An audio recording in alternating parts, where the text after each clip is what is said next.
Salam. Bu veriliş Azərbaycan Respublikasının qeyri-hökumət təşkilatlarına Dövlət Dəstəyi Agentliyinin maliyyə yardımı ilə Qlobal Media və Siyasət Araşdırmaları Mərkəzinin rəqəmsal məkanda milli kimlik, təxribatlara qarşı mübarizə layihəsi çərçivəsində hazırlanıb. Qonağımız millət vəkili Elçin Mirzəbəylidir. Elçin müəllim, çox sağ olun dəvətimizi qəbul edib gəldiyiniz üçün. Təşəkkürlər canım. Elçin müəllim, mövzumuz kiberzorakılıq və onun psixoloji təsirləri olacaqdır. Ümumiyyətcə, son dönəmlərdə həm sosial şəbəkələrdə olsun, istərsə də sosial mediada olsun, müəyyən zorakılıq xarakterli halların şahidi oluruq. Xüsusən sosial şəbəkənin özündə gənclərin bir-birinə qarşı.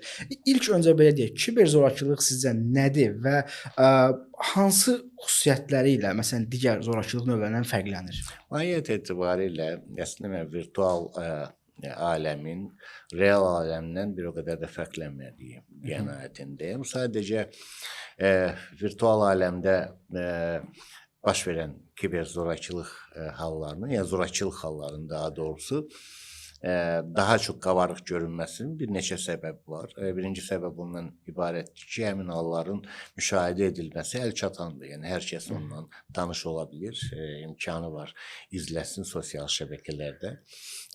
Amma real həyatda bəzən bunu qapatmaq, ailə daxili və ya konkret qrup, təhsil müəssisəsi və ya hər hansı bir yerdə baş verməsi hallarında konkret zorakılıq hallarının üzərini qapatmaq və bunun informatik olaraq kənara sızmasının qarşısını almaq mümkündür.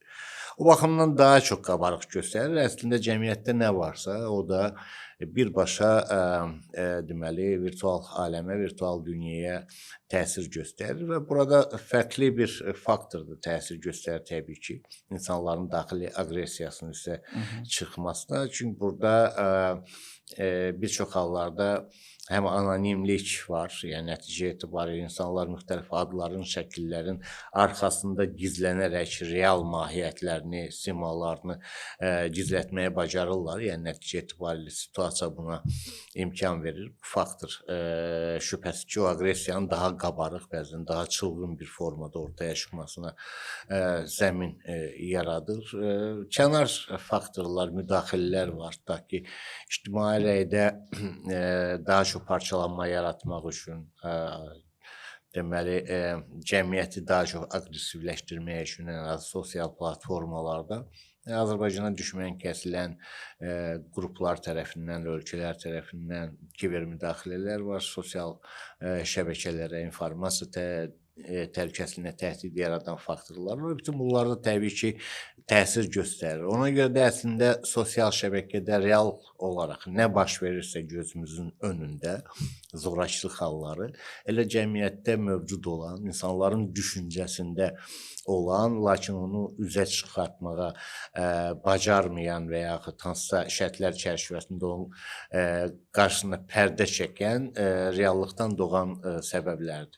Sanki sosial şəbəkələr bir qədər də bu məsələləri daha da stimullaşdırır, insanlar daha da Məqsədli şəkildə alqoritmlər Bəli. bu prosesdə daha çox baxış sayına uyğun olaraq təbii ki, negativ daha çox baxış sayı qazanır və bu real həyatda da belədir. Negativ daha çox diqqət çəkir, qadağalar daha çox diqqət çəkir.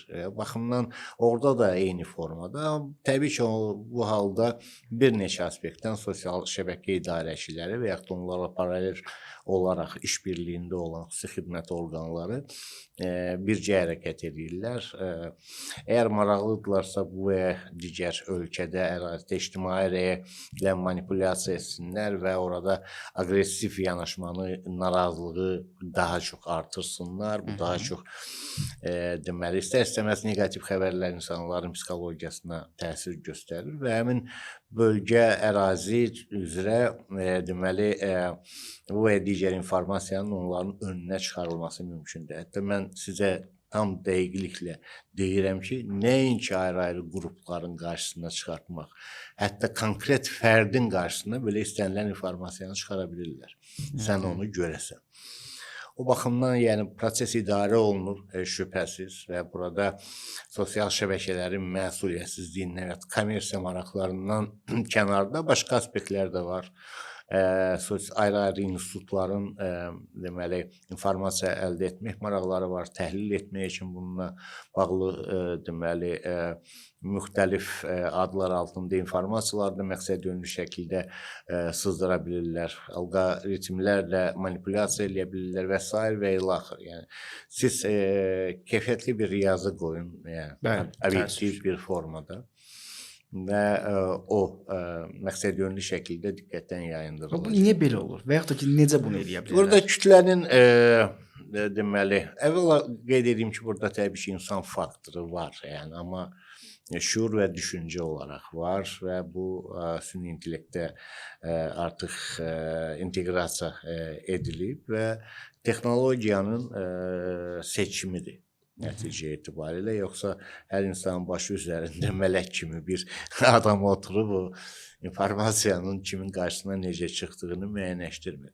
Texnologiyanın seçdiyidir, yəni təhlil olunur, dərhal tərcümə eləmə imkanları var, hətta mətn Azərbaycan dilində olsa da. Mətn təhlil olunur sürətli şəkildə, yəni hər halda süni intellektlə işləsəniz görürsünüz ki, orada saniyələr söhbəti gedir. Dərhal təhlil olunur və təhlil əgər həmin o sosial şəbəkə platformasının marağına və yaxud onun arxasında dayanan gücün geosiyasi maraqlarına uyğun deyilsə, o artıq ikinci plana keçirilir və təbii ki, diqqətdən kənarda saxlanılır. Yəni ümumiləşdirsə deyə bilərik ki, müəyyən maraq qrupları yeni texnoloji imkanlardan da istifadə edərək sosial şəbəkə və mediada insanları həm manipulyasiya edəcək, həm də kütləvi zorakılıq hallarını yaya bilirlər. Şübhəsiz əslində onlar istifadə etmirlər. Onlar elə ona görə yaradıblar onu. Mahiyyət ondan ibarətdir. Məqsədyönlü şəkildə bilavasitə yəni qlobal qrupların ortaya çıxartdığı reallıqlardır. Çoxsaylı faktorlar prosesin içərisində yer alır. Manipulyasiya etmək informasiya ilə, informasiya təhlükəsizliyinə təhdid yaratmaq ayrı-ayrı ölkələrin assimilyasiya siyasətini məhz deməli dəyərləri gözdən salmaq, dəyərləri sıradan çıxartmaq, adiləşmək, aqressiya və söyüş və digər faktorlar nə üçün məqsədyönlü şəkildə şişirdilir? Səbəbi nədən ibarətdir? Çünki cəmiyyətin dəyərlərini demək, tamam sarsıtmaq üçün və bütün əxlaq kriteriyalarını, normalarını, o cümlədən də siyasi əxlaq normalarını tamamilə sıradan çıxartmaq üçün. Siyasi əxlaq normalarını sıradan çıxartdıqda, əxlaq kriteriyalarını, dəyərləri sıradan çıxartdıqda artıq insana dur deyəcək heç nə qalmır. Və zorakılıq artır. Təbii ki, zorakılıq da artır, digər faktorlar da artır. Elçin müəllim, sosial şəbəkədə və mediada aktiv millət vəkillərimizdənsiz. Sosial media və rəqəmsal platformada kiber zorakılığın ən çox sizə görə rast gəlinən formaları hansılardır? Vallahi ən çox konkret belə deyək, bununla bağlı araşdırma aparmamışam nəticə. Etibarilə müxtəlif istiqamətləri əhatə edir.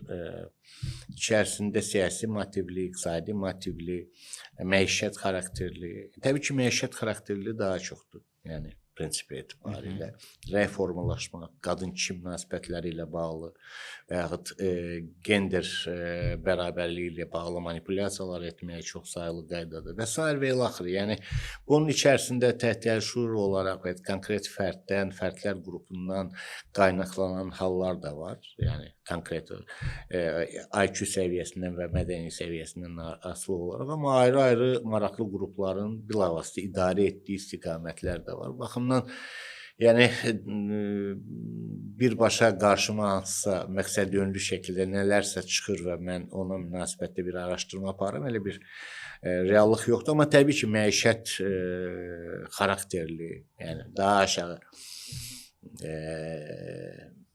qoşaqdan aşağı hesablanmış faktorlar daha çoxdur. Bu da təbii qəbul olunmalıdır. Çünki kütlənin özünün qəbul edə biləcəyi və özünün irəli sürə biləcəyi amillərə uyğundur. Daha belə dərinliyə getmək istəmirəm məsələnin. Kütlənin IQ səviyyəsi, mədəni səviyyəsi onun belə deyək, qoşulduğu kriteriyaları, istiqamətləri də müəyyənləşdirir.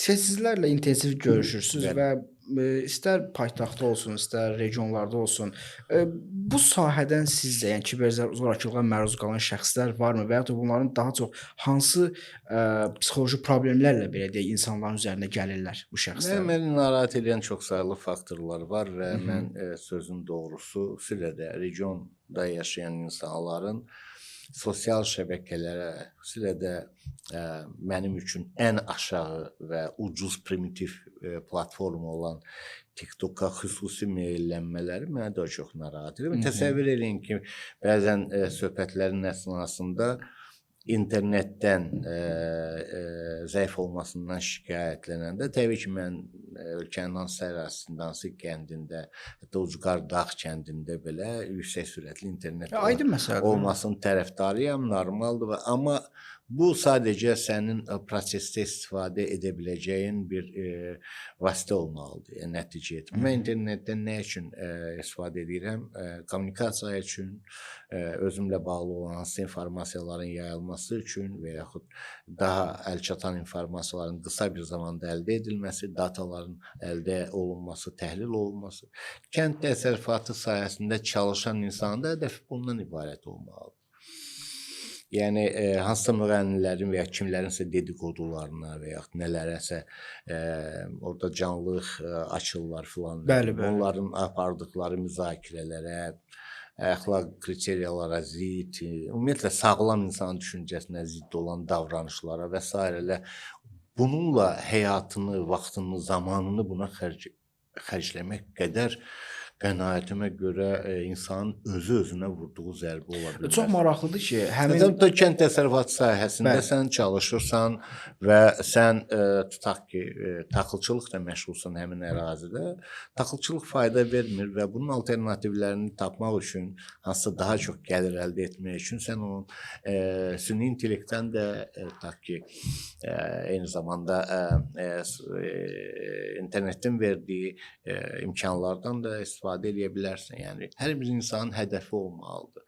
Hər bir insan özünün layiqli həyatını təmin etməyə çalışmalıdır, cəhd göstərməlidir və bunu kənardan gözləməli deyil. Kənardan stimullaşdırıcı və motivasiya xarakterli addımlar ola bilər. Bəzən belə hallarla qarşılaşıram və sizinlə necə danışıramsa, eyni formada da həmin şəxslərlə danışmağa çalışıram, amma belə müraciətlər çox nadir hallarda olur, yəni prinsip etibarilə. Amma bütün hallarda götürdükdə, yəni qeyd etdiyiniz platformalarda həqiqətən də insanların böyük bir qismi hazırda aktiv şəkildə istifadə edirlər, ya birbaşa iştirakçı kimi və ya da izləyici kimi.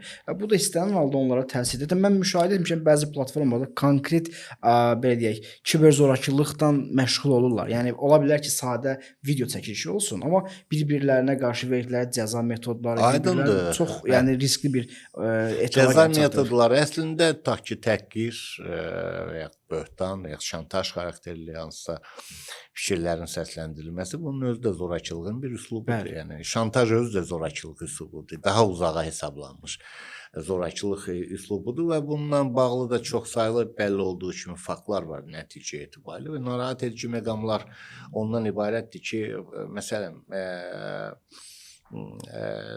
daxili formada müzakirə olunmalı olan problemlər, məsələlər, hətta ailə daxili məsələlərin belə sosial şəbəkələr üzərindən ayrı-ayrı qrupların iştirakı ilə müzakirə olunması tamamilə yol verilməzdir. Sosiallaşmanın da bir həddi var. Sosiallaşma sənin birinci növbədə özünü cəmiyyətə təqdim eləməsi üçün potensialın açılmasına xidmət eləməlidir. Eyni zamanda yeni biliklərin əldə olunmasına, kommunikasiya imkanlarından istifadə edərək əldə olunmasına xidmət etməlidir. Sosiallaşma sənin həyatında, ailəndə, evində, ətrafında olan baş verən bütün proseslərin kiçik yaşlı uşaqlara kimi qanunvericilik buna yol vermir, bütövlükdə göz önünə sərgilənməsinə xidmət eləməlidir. İnsan hamının gözü önündə yaşamalı deyil. Bəli. İnsan özü üçün yaşamalıdır. İnsan hamının gözü önündə işləməlidir, çalışmalıdır, fəaliyyət göstərməlidir, şəffaf olmalıdır fəaliyyəti. Tamam normaldır. Yəni bu birbaşa ictimai maraqlara xidmət eləyən məsələlərlə bağlı ictimaiyyətin gözü qarşısında olmaq təbii qəbul olunmalıdır. Amma məlhəm deyilən bir şeylər var. Yəni qapalı olmalı olan faktorlar var. Neqativin ortaya çıxarılması əslində neqativin təbliğ olunmasına xidmət edən faktordur. Yəni pis nümunələr daha çox diqqəti cəlb eləyir və qənaətimə görə məhz bu məsələlərlə bağlı həm qanunvericilik çərçivəsində hansı ki addımlar atılır kifayət qədər ciddi, həm də müəyyən texnoloji imkanlardan istifadə edərək artıq məhdudlaşdırılmaların aparılması zəruridir. Yəni burada söhbət konkret şəxslərə münasibətdən getmir. Burada söhbət cəmiyyətin gələcəyinə olan münasibətdən. Çox maraqlıdır ki, bu məqam son günlərdə müzakirə olunur ki, bu tipli halların qarşısı hüquqi baxımdan və ya da hansı məhdudlaşdırıcı tədbirlərin alına bilər. Amma buna da artıq əks arqumentlə gəlirlər və qeyd edirlər ki, bu azadlıqların qısıtlanmasıdır və artıq burada da bir arqument gəlir və qısıtlandırma yaradırlar. Nədir? Yəni bu anlayışa həmin o düşüncəli insanlar yalnız azadlığı öz tutaq ki, əxlaq normalarının sərhədlərinə uyğun şəkildə görənlər məncə polemikaya girsinlər və azadlığın nə olduğunu izah etməyə çalışsınlar. Azadlıq əvvəla başqalarının azadlığına hörmətlə yanaşmaq deməkdir. Bir şey bu insanlar anlamırlar ki, bugünkü o dəyərləri ki, onlar dağıdırlar, sabah o dəyərlərin üzərində olmayan dəyərlərin yerində formalaşan o neqativlər ki var, əxlaq kriteriyalara zidd, cəmiyyəti bir-birinə qarşı qoyan, atanı oğula, ananı qıza və s. bütövlükdə qarşı-qarşıya qoyan, bütün dəyərlərə paramparça edib bir kənara atan o viranədə, o xarabalıqda, o dəyərsizlik xarabalığında onların övladları yaşayacaq. Söykəncək olmayacaq orada. Və orada artıq norma da olmayacaq. Orada aqressiyaya qarşı da dayanmaq imkanları olmayacaq. Orada artıq kiberzorakılıq artıq real həyatda da ondan daha aqressiv bir formada özünü biruzə verəcək. Bu insanlar bunu dərk eləmək istəmirlər. Azadlıq dərk olunmuş həqiqətdir, amma mütləq həqiqət deyil. Kökündən yanlış yanaşma var və yaxşı olar ki, o insanlar bu günə qədər bəşər tarixində azadlıqla bağlı ta qədim Romadan başlayaraq, Siserondan başlayaraq, Mark Aureli'dən başlayaraq, daha sonraki proseslə Orta Asiya filosoflarının, müasir dövr filosoflarının baxış bucaqlarını oxusunlar. Öz beyinlərinin küncündə ilişib qalmış o həqiqətləri mütləq həqiqət kimi qələmə verməsinlər. Baxımdan da qənaətimə görə kriteriyaların müəyyənləşməsində, dəyərlərin müəyyənləşməsində fərdlərin baxış bucağı təbii ki, əhəmiyyətli rol oynayır. Amma bu baxış bucağı ilk növbədə ictimai maraqları nəzərə almalıdır. Deyək ki, kənardan, yəni hansısa bir maraq qrupu məqsədyönlü şəkildə bir cəmiyyətdə ailə dəyərlərini və daha müqəddəs dəyərləri sıradan çıxarmağa çalışır. Məsələn, Azərbaycan kimi daha mühafizəkar cəmiyyətlərdə ailə dəyərləri ən qorunan qala sayılırdı. Bəs necə olur ki, artıq bu ailə dəyərləri sosial şəbəkələrə və onun müasir dırnaqarası tendensiyalarına məğlub olur? Çoxsaylı faktorlar var burada. Əvvəla bu dəyərlərin əminləşdirmək lazımdır ki, hansı müasir çağırışlara uyğundur və hansı realdır, hansı həqiqətən də Azərbaycan xalqının illərdən bəri, əsrlərdən keçirərək cilaladığı dəyərlərdir, hansı qondarma dəyərlərdir və dəyər adına sırrından saxta hansısa mülahizələr, fikirlərdir. Bizim bəzi atalar sözlərində olduğu kimi, yəni kiməsə dayə deyirəm, mənə çaydan keçirsin. Bu bizim əxlaq kriteriyanımıza olan bir yanaşma tərzi deyil, yəni prinsip etibarilə. Nümunə olaraq gətirirəm, fərqi yoxdur, yəni mahiyyət etibarilə. O baxımdan bu sərhədlər müəyyənləşməlidir. Ailə dəyərləri deyəndə biz nəyə nəzərdə tuturuq? Eyni zamanda bu dəyərlərin müasir çağırışlara uyğunlaşmasından söhbət gedir, yəni prinsip etibarilə. Bu da mühüm faktorlardan biridir. Təbii ki, o axın ki var, cəmiyyətlərin dəyərsizləşdirilməsi, sıradan çıxarılması, mental olaraq faktiki bir xalqın söykəndiyi, onun milli identikliyini, kimliyini qoruyub saxlayan aspektlərin sıradan çıxarması qlobalizmin əsas hədəflərindən biridir, böyük güclərin. Səbəb də nədən ibarətdir? Dəyəri olmayan cəmiyyət müqavimətsiz olacaq. O nəyə qarşı müqavimət göstərəcək? Heç nəyə. Özünü qoruya bilməyən, öz əxlaqını qorumaya bilməyən cəmiyyət dövlətini necə qoruya bilər? Heç bir formada. Dilini necə qoruya bilər? Mədəniyyətini necə qoruya bilər? Baxımdan da onları sıradan çıxarır. Yəni kök nədir? Kök odur. ilkin başlanğıc odur. İlkin başlanğıc kiçik ailə kiçik dövlətdir. Bəli. Yəni prinsip etibarı. Kiçik dövləti sıradan çıxartmaqla da böyük dövlət sıradan çıxarırlar və düşünən insanları idarə olunan xaosun idarə etdiyi kütləyə çevirirlər. İdarə olunan xaosun idarə etdiyi kütləyə. Yəni mahiyyət etibarilə prosesin idarə olduğunu sıradan bir insan bilmir, amma onun axarına düşür və nəticə etibarilə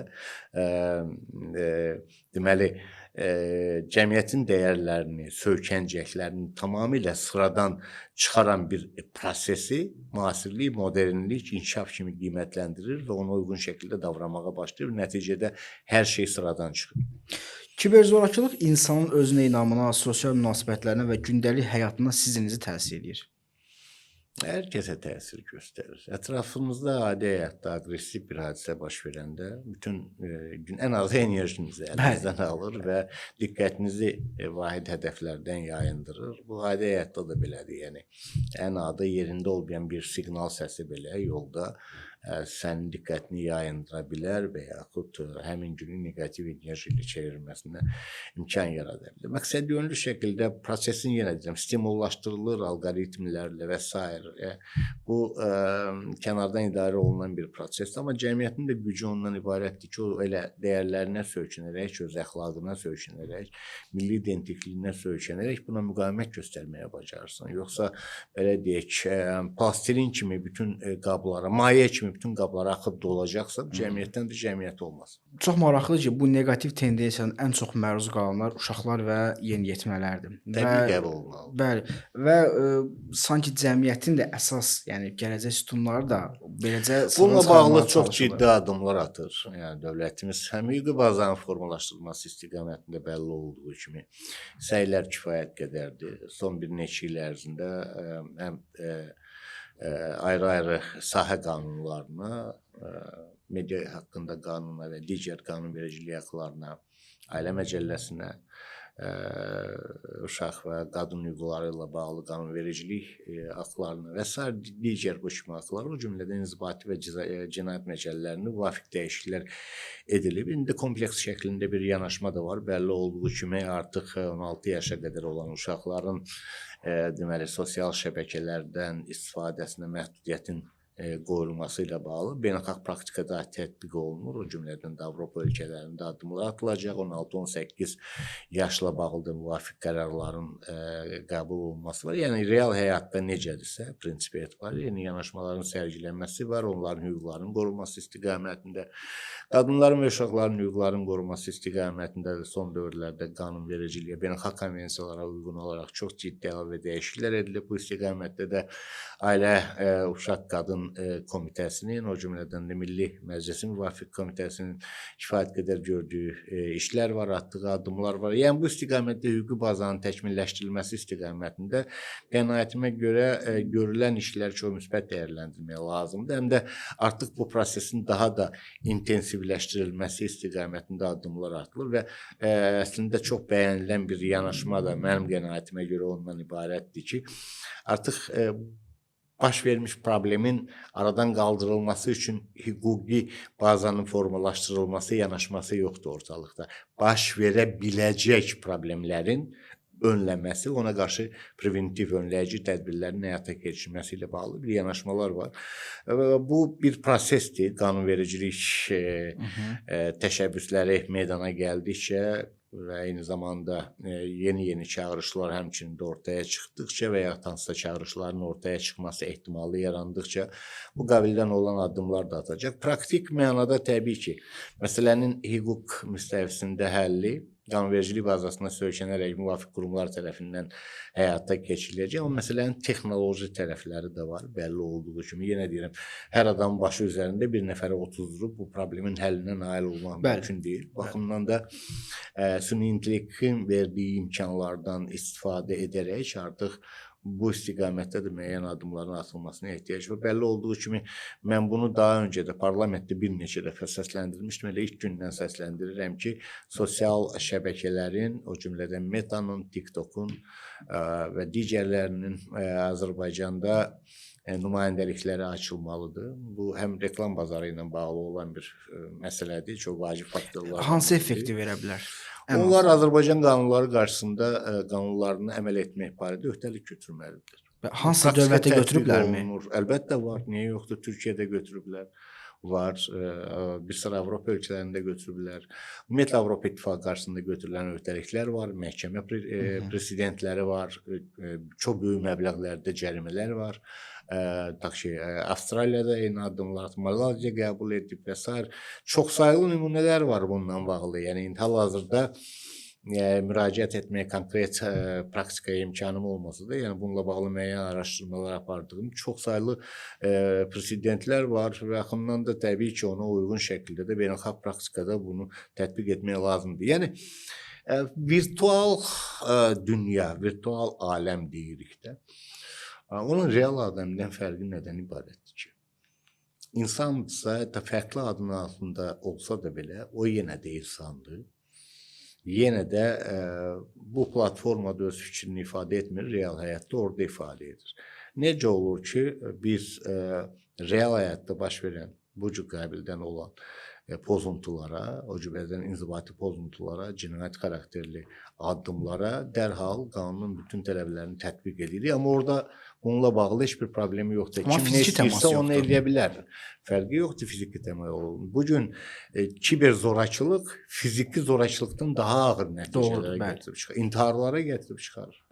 Və bütöv bir nəslin düşüncəsinin formalaşmasında önəmli bir yerə malik olur. Milli identikliyi sıradan çıxarır. Milli identikliyi sıradan çıxarır. Vətənpərvərlik hissi, duyğusu olmayan, ailə sevgisi olmayan insan axı nəticə etibarilə daha öncə də qeyd etdim. Müqaviməti olmayan insandan nə gözləmək olur? Və bu sadəcə bir mayeyə çevriləcək. Onu xaricdən hansı qəlibə salmaq istəsələr, o qəlibədə.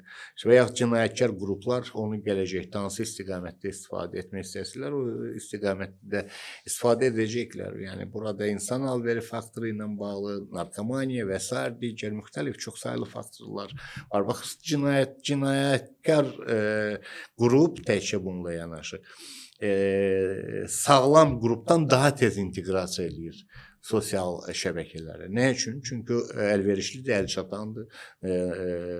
Narkotacirlər internet vasitəsilə daha rahat şəkildə sata bilirlər. Hətta terror qrupları üçün də o prosesdən istifadə etmək rahatdır. Amma bunun qarşısını almaq lazımdır. Bunun qarşısını almaq üçün də real həyatda necədirsə, yəni Azərbaycanın öz qanunları var, Türkiyənin öz qanunları, Amerika Birləşmiş Ştatlarının öz qanunları, Avropa İttifaqının ayrı-ayrı ölkələrinin və mütləq olaraq da ümumi Avropa İttifaqının öz hüquqi bazası var, formalaşmış və necə olur ki, sən real həyatda qanunlara tabe olursan, Azərbaycanda yaşayın. Amma Azərbaycan informasiya məkanına daxil olanda qanunlar tabe olmursan.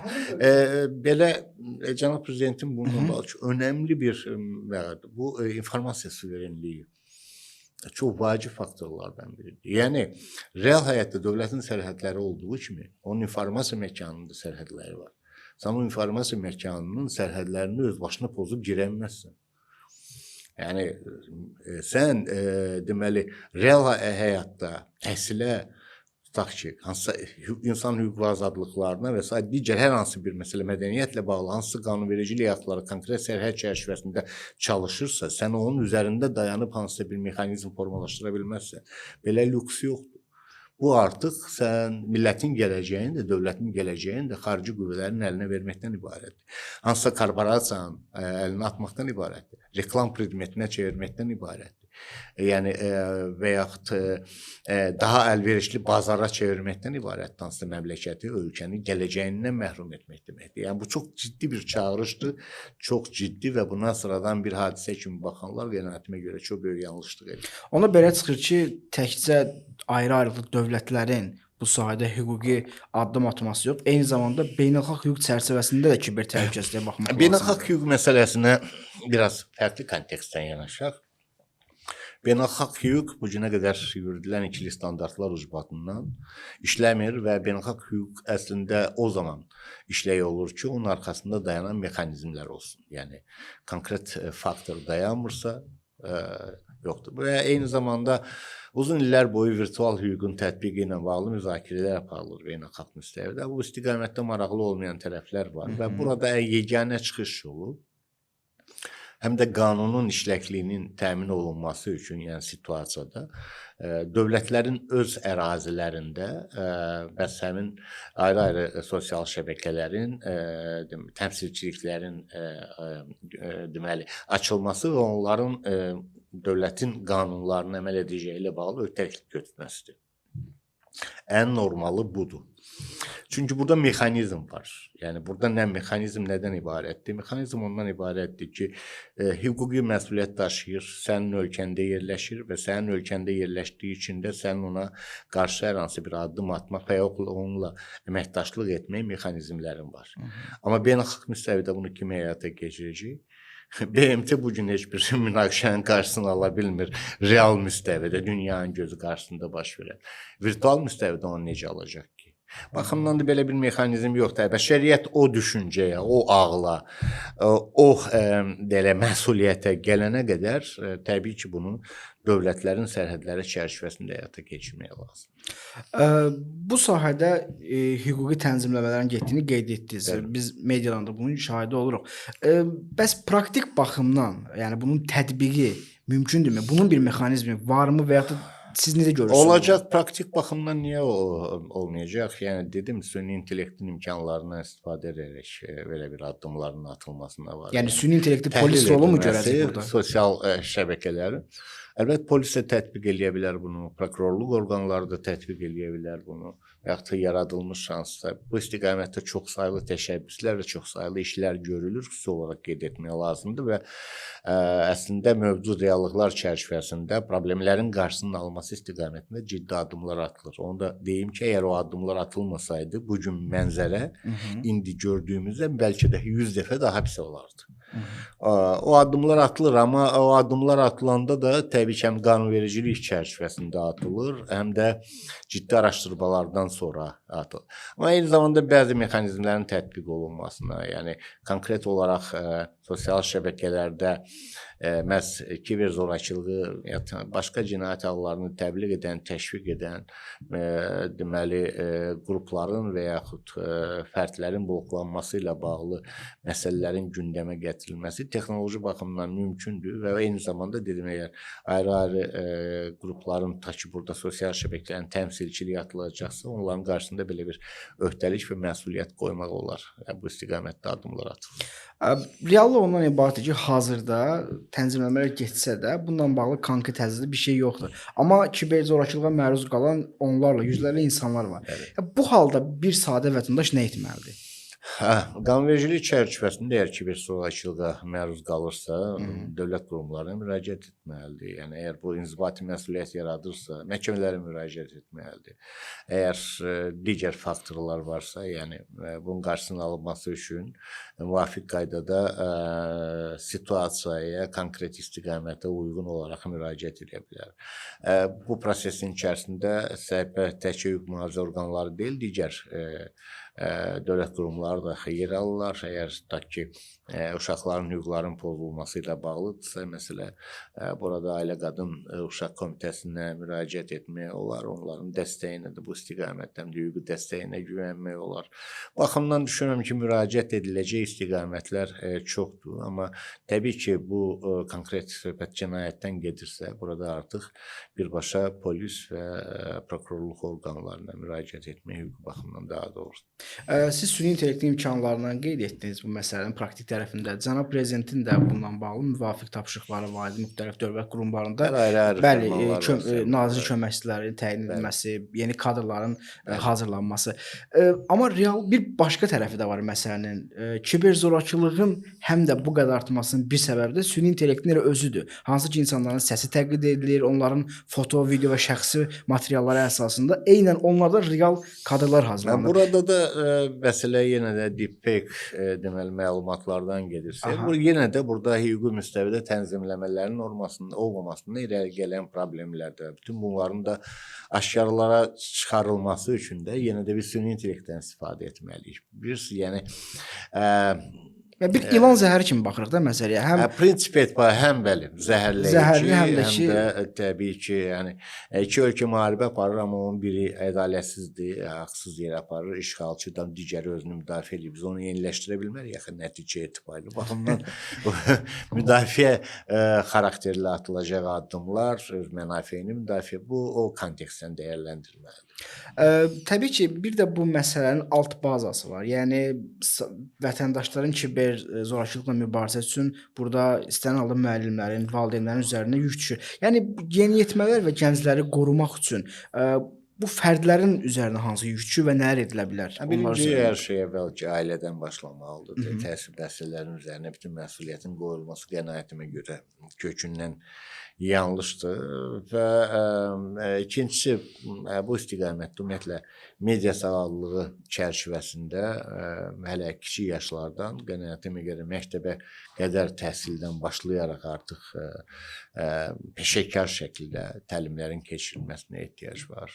Yaxşı nədir, pis nədir anlayışını vaxtilə deməli bizim xüsusilə də nəslin tərbiyə aldığı zaman kəsiyində daha çox ortaya qoyulan suallar əsasən bundan ibarət. Eyni yanaşmalar indi də ortaya qoymalıdır. Yəni sosial şəbəkələrdən, kommunikasiyadan, bütövlükdə internetin imkanlarından necə istifadə etmək olar ki, o sənə daha faydalı olsun və digər tərəf isə artıq səni uçuruma aparacaq. Bunu praktik mənada nümunələrlə psixoloji şəkildə uşaqlarla doğru şəkildə işləyərək maarifləndirmə işi aparmaq təkcə uşaqlar üçün yox, ailələr üçün də, valideynlər üçün də maarifləndirmə işinin genişləndirilməsinə ehtiyac var. Elə sizin bu layihənizdə qənaətimə görə elə bu prosesə qeyri-hökumət təşkilatlarına Dövlət Dəstək Agentliyinin prosesə verdiyi bir töhfə kimi də qiymətləndirilə bilər. Təşəkkür.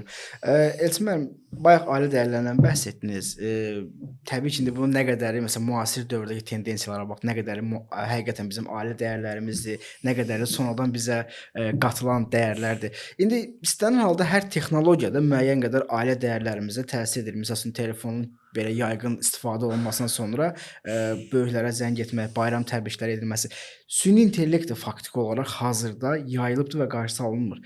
Bunu ailə dəyərlərimizə inteqrasiya edə bilərik və xüsusən də kiber zorakılıqdan qorunma, bu kimi dəyərləri ailə dəyərlərimizlə necə formalaşdıra bilərik? Burada bütün proses hüquqi müstəvidə baş verməlidir. Necə ki, sosial şəbəkələrlə münasibətdə təmsilçiliyin açılması, müəyyən öhdəliklərin götürülməsi, həm də vahid etik normaların müəyyənləşdirilməsini zəruri hesab edirəm. Eyni yanaşmanı da süni intellektdə də münasibətdə qənaətimə görə tətbiq etmək lazımdır. Həm nümayəndəlik məsələsi, yəni faktiki olaraq, həm də deməli süni intellekt təbii ki, yaradanlar var, idarə edənlər var. Onların bir etik məsuliyyətin müəyyənləşdirilməsinə də ehtiyac var. Yəni çərçivə müəyyənləşməlidir. Çərçivəsiz olmaz. Çərçivəsiz fəlakətdir, hər şey fəlakətə aparır. Yəni nəticə etibarilə baxımdan bu mən öz baxış bucağımı zorla kiməsə tətbiq eləməyə çalışmıram, amma bu məsələlərin hamısı yalnız və yalnız hüquqi müstəvidə tənzimlənməlidir. Bəşəriyyət hələ buna alternativ olaraq heç nə düşünməyib. Ən pis qanun belə ən yaxşı qanunsuzluqdan daha yaxşıdır. Baxımdan hüquqi müstəvidə bütün prosesin həm də süni intellekt yaradan, startaplarla çıxış edən ayrı-ayrı insanlar müstəvisində də həyata keçirilməsinə ehtiyac var və bununla bağlı mütləq beynəlxalq səviyyədə qəbul olunmuş və ayrı-ayrı ölkələr tərəfindən də tətbiq olunan, qəbul olunmuş etik normaların formalaşması zəruridir. Bəs tədris metodikasında bundan necə istifadə etmək olar? Yəni istənilən halda yetişən bir nəsil varsa, bu təhdiddən də və bunun faydasından da istifadə etməyə bacarmalıdır. Əlbəttə var, bu gün də istifadə edənlər var. Süni intellektdən istifadə edərək çox qısa bir zaman ərzində xarici dilləri mənimsəyən yaxud öz dil bacarıqlarını inkişaf elətdirən insanlar var. Və eyni zamanda təhsil prosesində də bu faydalı şəkildə istifadə etmək olar. Təbii ki, kimlərsə bundan manipulativ formada istifadə edirlər. özlərini aldadaraq, amma qənaətimə görə yəni peşəkar səviyyədə istifadə edərək daha çox faydalanmaq, daha çox nəticə əldə etmək mümkündür. Süni intellekt sənin sadəcə zamanını qənaət edəcək. Əsas faktor ki, mən datalarla bağlı axtarış sistemlərində əgər biz virtual aləmdən söhbət keçsək, uzun müddətli axtarış aparıramsa, təhlil edirəmsə, amma sən proqrama konkret olaraq bir istiqamət verməklə və düzgün suallar qoymaqla qısa zaman ərzində o datalardan olan informasiyaları əldə edə bilərsən. Yəni sənin 10 saat sərf elədiyin bir proses 1 saat ərzində başa çata bilər. Bu müsbət tərəfləri bundan ibarətdir və təbliği də bu istiqamətdə getməlidir, izahı da bu istiqamətdə getməlidir. Eyni zamanda sosial şəbəkələrə tətbiq olunan məhdudiyyətlər istifadə ilə bağlıdır ki, aşağı yaş qruplarına tətbiq olunacaq, 16 yaşa qədər, daha sonra 16-18 yaşdansa digər vasitələrdən yeni yanaşmalar süni intellektə münasibətdə də tətbiq olunmalıdır. Bəs yaxşı, bu məhdudiyyətlər, belə deyək də, o gənclərin birdən-birə bunun istifadəsinə gətirib çıxarmazmı? Yəni bir müddət onları məhdudlaşdırıb birdən-birə bu prosesə müdaxilə etmək hansı neqativ nəticə yaratmaz? Yaxşı, gəncin həmin zaman kəsiyində hədəfləndiyi istiqamətlər var. Əvvəla bu onun internet resurslarından, faydalı resurslardan elm və bilgi alması üçün məhdudlaşdırılması anlamına gəlmir. Yəni ta ki mənim baxış bucağıma görə süni intellektə tətbiq olunacaqsa, süni intellektin ayrı-ayrı bilirsiniz, education forması var, təhsil. O təhsillə bağlı icazə veriləcək, daxil olsun, nə istəyirsə əldə etsin, bilik və bacarıqlarını artırmaq üçün. Amma deepfake məlumat hazırlanmasına ümumiyyətlə heç kimə icazə verilməli deyil. Heç kimə. Səsin təqlid olunması ümumiyyətlə qadağan olunmalıdır. Və bütün bunlara qarşı təbii ki, vahid bir mövqedən çıxış etməyə ehtiyac var. Mənim qənaətimə görə artıq dünyanın əksər ölkələrində bu təhlükənin, təhdidin nə qədər real olduğunu başa düşürlər. Praktiki götürəndə dünya praktikasında sizcə hazırda bu sahədə ən optimal variant hansı ölkədə var və o təcrübədən yararlana bilərik? Mən xüsusi olaraq yəni burada bir müqayisə aparmaq istəməzdim. Çünki Nəyə görə deyirəm, bizdə fərqli yeni yanaşmalar sahədir. var. Tutaq ki, Almaniyada bir başqa cür yanaşma var. O cəmiyyətin özündən, cəmiyyətin intellektual və mədəni səviyyəsindən, qanunlara, qaydalara nə dərəcədə əməl etmək vərdişindən qaynaqlanan bir faktordur. Yəni əslində etik normalar da eynidir. Yəni etik normalara 100 imza atmaq olar beynəlxalq sazişlər kimi, amma əməl etməmək də olar, yəni nəticə etibarilə. Bu cəmiyyətin özünün mədəni səviyyəsindən və baş verən proseslərin mahiyyəti dərk etməsindən asılıdır. Fransada tətbiq edilən metodlar var. Avropa İttifaqının ümumiyyətlə bununla bağlı çox qənaətimə görə öyrənilməsi zəruri olan bir deməli qanunvericilik normaları var. Qardaş Türkiyənin tətbiq etdiyi normalar var. Singapurda, Malayziyada tətbiq edilən normalar var. Məncə burada resept yoxdur. Yəni düşünək ki, biz indi Almaniya, Fransanın və yaxud Malayziyanın, Avstraliyanın tətbiq etdiyi standartı tətbiq eləməyik. Azərbaycana qənaətimə doğru yanaşma deyil. Milli model bəs yarada bilərik. Yarada bilərik əlbəttə. Standartları, milli model, dəyərlər nəzərə alınmaqla, inkişaf trayektoriyası, hədəfləri millətin nəzərə alınmaqla bu addımların atılması mümkündür. Bir də unutmaq lazım deyil ki, nə qədər sosial şəbəkələr əgər bizim deyilsə, indi qanunvericilik çərçivəsində digər addımlara atdıq. Bizim deyilsə, sən özgə meydanında oynamağa məcbur olacaqsan. Özgə meydanında öz qaydaları var. Uzun illərdir ki, məndə bir çox insanlar da alternativlərin yaradılması ilə bağlı danışırlar. Təbii Azərbaycan böyük məkan deyil, informasiya məkanı, 10 milyonluq bir ölkədə təbii ki, sosial şəbəkə 10 milyon üçün nəzərdə tutulması filan və bu kimi məsələlərdə təbii müzakirələr ola bilər, reklam bazarı ilə bağlı problemlərin ortaya çıxması. 300 milyonluq bir Türk dünyası var. Niyə indiyə qədər Türk Dövlətləri Təşkilatının əməkdaşlıq təşkilatı olduğu zaman kəsiyindən bu günə qədər bir dənə alternativ sosial platforması yoxdur. Yəni Türk dünyasının bir Facebooku ya da bir Instagramı Niyə olsun? yoxdur axı? Niyə yoxdur? Bu haqda dəfələrlə təkliflər səsləndirilib. Mən özüm Bakıda da, Azərbaycanda da elə deyim sizə 2006-cı, 2005-ci illərdən bu barədə danışıram, yəni müxtəlif istiqamətlərdə. Heç bizim ortaq onlayn, ortaq dildən danışırıq, heç ortaq onlayn platformamız yoxdur. Yəni dil platformamız. O dildəki bütün türk dilləri oraya inteqrasiya olunacaq və qısa bir zaman ərzində istənilən mətnin tərcüməsinə və yaxud da uyarlanmasına nail olacaq. Yəni Qazax türkçəsində danışılan bir Bunun nə kimi üstünlüyü olar sizcə? inteqrasiya prosesinə sürət olar. Bir də ki, baxın bizim ümumi dəyərlərimiz var. Bir Özbəyin, bir Azərbaycanlı ilə bölüşə biləcəyi çox şeylər var. Təbii, bəli. Dəyərlərimiz eynidir, ailə modelimiz çox yaxındır, çox cüzi ola bilsin ki, hansısa fərqlər var, Qafqaz mentalitetindən və Orta Asiya mentalitetindən çıxış eləyərək və s. və ilaxır Türkiyə, qardaş Türkiyə və yaxud digər dövlətlərindən. Biz burada öz dəyərlərimizi qoruya biləcəyik, biz yaradacaqsa, şərtləri də biz diktə eləyəcəyik. Bu bizim meydançamız olacaq. Yəni hakimləri də biz olacaq. O baxımdan da mənə elə gəlir ki, bu istiqamətdə müəyyən alternativlərin yaradılmasına ehtiyac var. İndi söhbət əgər ondan gedirsə, türklər təkcə bu 300 milyonluq konkret coğrafiyada yaşayan insanlardan 250-300 milyon arası deyilir. İnsanlardan söhbət getmir. Yəni məsələn, dünyada nə qədər türk yaşayır? Mən bu dəqiq konkret sayı söyləməyə çətinlik çəkirəm. Yəni tutaq ki, Azərbaycan türkləri ilə bağlı, Azərbaycanlılarla bağlı götürsək və bizim sayımız 10 milyondur.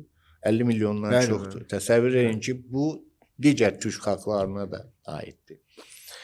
Diasporamızın qorunub saxlanması, diasporanın virtual diaspora platforması içərisindən inkişaf etdirilməsi faktoru çox önəmlidir. Amma bununla bağlı xüsusi proyektlər eləməkdənsə vahid bir proyekt eləmək, vahid bir layihə həyata keçirmək lazımdır. Sənin alternativin olmalıdır. Bu dəyişikliklərin, bu düzənin içərisində əgər assimilyasiya olunmaq, ərimək istəmirsənsə, aid olduğun ailənin içərisində bütün texnoloji imkanları bu ailənin qorunması üçün tətbiq eləməlisən. Cənab Prezidentin deməli, önəmli bir mesajı var və qənaətimə görə ümumiyyətlə Türk Dövlətləri Təşkilatının, Türk dünyasının gələcəyinə münasibətdə ən strateji yanaşma idi. Bizim ailəmiz Türk dünyasıdır. Bizim başqa ailəmiz yoxdur. Məsələnin bu ikinci hissəsi, birinci hissəsi qədər və daha önəmlidir. Bizim başqa ailəmiz yoxdur. Biz başqa ailələrin içərisində yalnız əriyə bilərik, assimilyasiyaya uğraya bilərik. Biz bu başqa ailə adına sırınan bizə toplumların çərçivəsində olmuşuq. Yəni nəticə etibarilə onların heç bir nə milli mədəniyyətimizi qoruyublar, nə bizim milli identikliyimizi yeri gəlsə əziblər, keçiblər. Deməli, soyqırıma məruz qoyublar və s. və ilaxır. Baxımdan da necə ki, iqtisadi müstəvidə birlik və bərabərliyimizi inkişaf etdirməliyik, necə ki, deməli, siyasi müstəvidə, hərbi müstəvidə və s. bu kimi müstəvidə eyni zamanda virtual dünyada da, virtual aləmdə də məhz bu reallıqları orada daşımaq lazımdır artıq. Hər yerdə bir olmalıyıq.